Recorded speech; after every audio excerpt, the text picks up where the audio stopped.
Well, Energy Minister Josh Frydenberg is the latest to be dragged into the citizenship fiasco. He insists that claims that he is a dual citizen are absurd, and he joins us now live from Melbourne. Good morning. Nice to be with you, Sam. Now, take us through your family history, which is being dragged into this debate, and why are you so confident that you don't have a problem? Well, I was born in 1971 to parents who were both Australian citizens. My mother was born in 1943 in war-torn Europe, in Hungary. She went through the ghetto there in Budapest, then through a displaced persons camp, and made her way to Australia in 1950. In 1950, her documentation shows that she was stateless.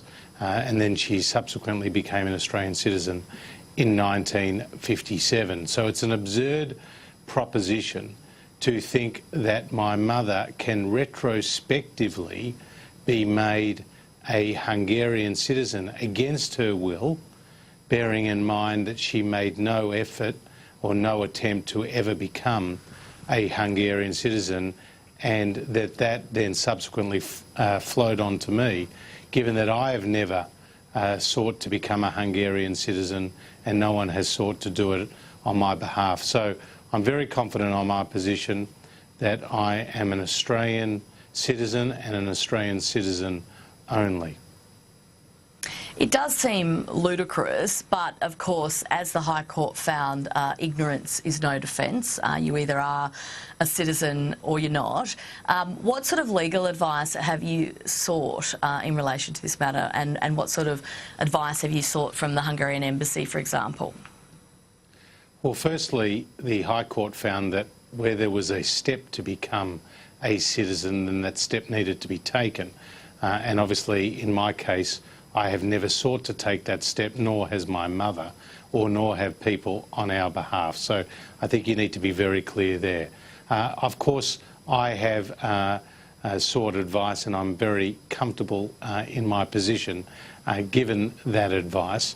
But I also months ago made my own inquiries, and it was very clear then, as it is now, that there needs to be a formal interview process as well as providing formal documentation before somebody can be considered for Hungarian citizenship.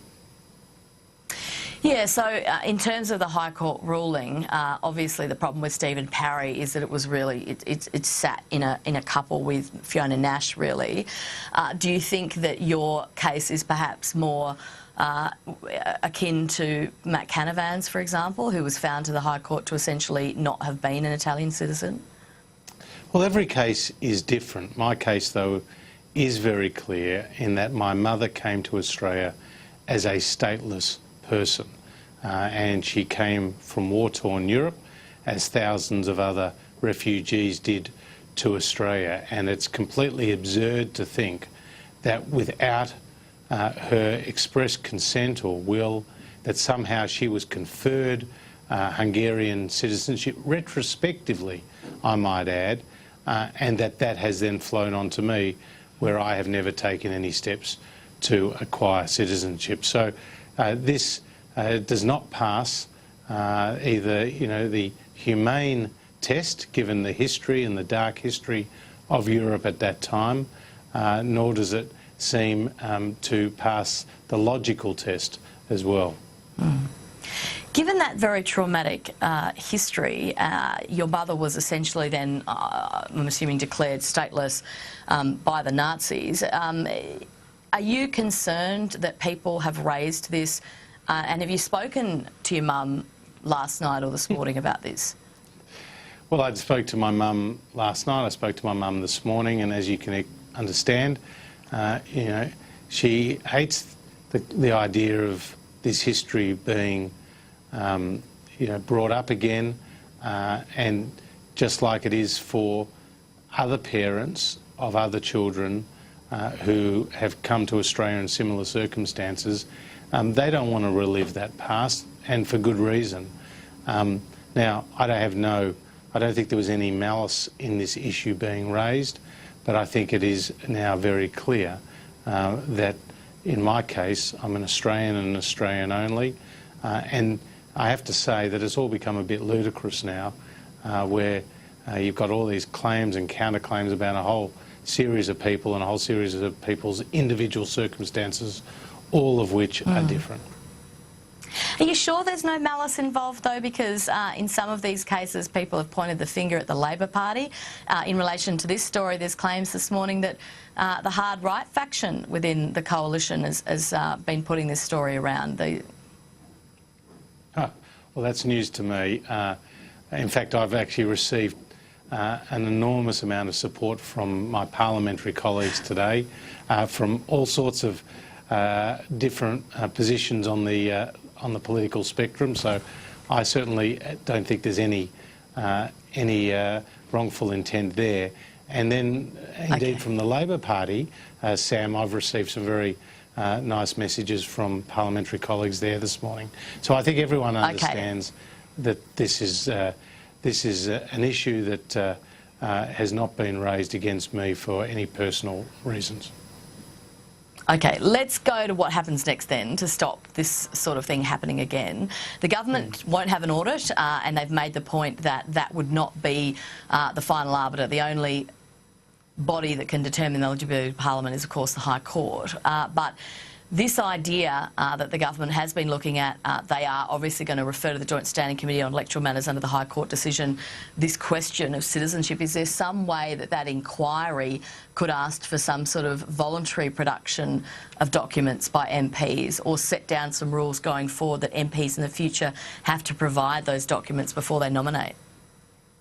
Well, I think it's up to all MPs to make their own inquiries and to take responsibility for their own situation. As for where it goes from here, I'd leave that to the Prime Minister.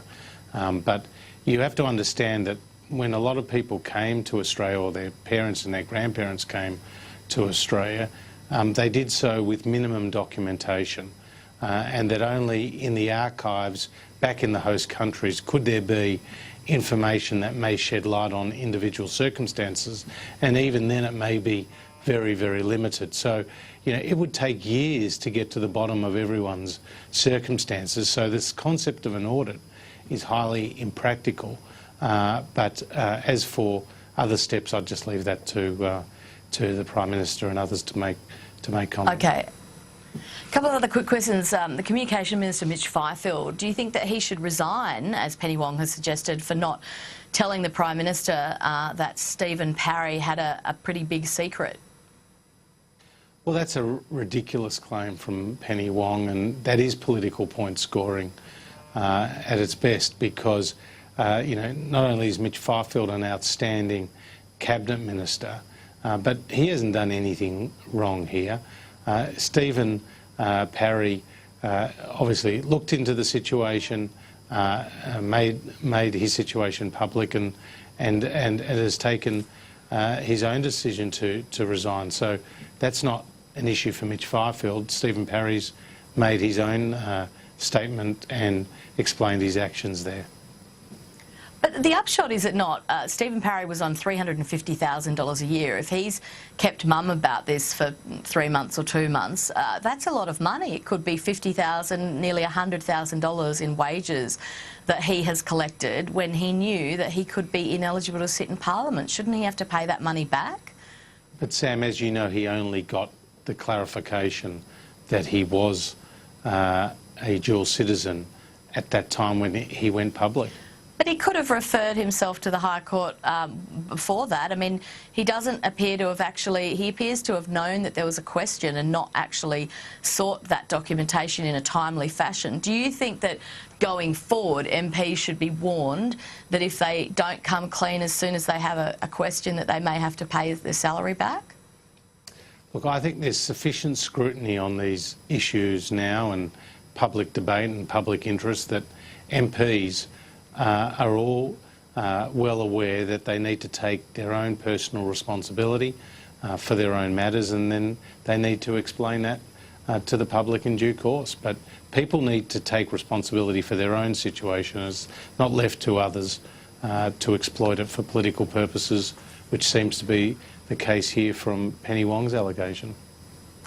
Okay, now just finally, we had Kevin Andrews on the program yesterday, one of the people that backed Tony Abbott, like yourself, right to the bitter end, and you were, of course, doing the numbers for Tony Abbott during that last leadership tussle to try and protect him from the advancing forces. Now, Kevin Andrews declined really to endorse Malcolm Turnbull going to the next election and said that someone needed to show leadership on this issue, implying that perhaps Malcolm Turnbull wasn't. Do you think that there's any prospect of a leadership change before the next election? We're all right behind Malcolm Turnbull, and he will lead us to the next election, and I think he's doing extremely well dealing with a whole host of very challenging issues.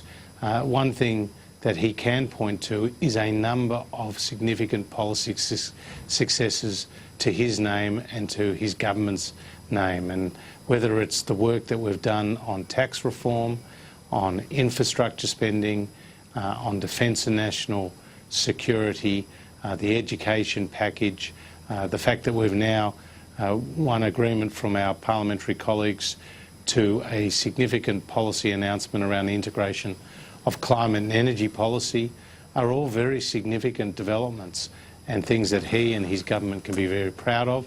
That's what the Australian people are interested in.